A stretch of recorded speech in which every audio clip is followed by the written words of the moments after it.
بسم اللہ الرحمن الرحیم۔ یہ ایک حدیث ہے جس سے کہ یہ پتہ چلتا ہے کہ ہمیں اپنی زندگی اگر صحیح اسلامک لائف بنانی ہے تو ہمیں کسی نہ کسی اسلامی اجتماعیت سے اپنے آپ کو جوڑ کر رکھنا چاہیے۔ حضرت معاذ بن جبل سے روایت ہے کہ رسول اللہ نے فرمایا، جس طرح بکریوں کا دشمن بھیڑیا ہے اور اپنے ریوڑ سے الگ ہو جانے والی بکریوں کا بآسانی شکار کر لیتا ہے، اسی طرح شیطان انسان کا بھیڑیا ہے۔ اگر جماعت بن کر نہ رہیں تو ان کو الگ الگ نہایت آسانی سے شکار کر لیتا ہے۔ تو اے لوگو، پگڈنڈیوں پر مت چلنا، بلکہ تمہارے لیے ضروری ہے کہ جماعت اور عامت المسلمین کے ساتھ رہو۔ اور اسی طرح ہم دیکھیں کہ اسی بات کا حکم ہمیں قرآن میں بھی ملتا ہے، جیسے سورہ عصر میں آتا ہے نا، وَتَوَاصَوْا بِالْحَقِّ وَتَوَاصَوْا بِالصَّبْرِ، کہ ایک دوسرے کو حق کی نصیحت کرو اور پھر صبر کی تلقین کرو۔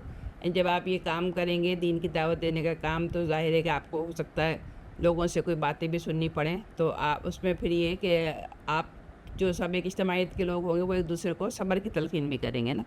تو مینلی یہ کہ اپنے آپ کو کسی نہ کسی اسلامی اجتماعیت سے جوڑ کر آپ اپنی لائف گزاریں۔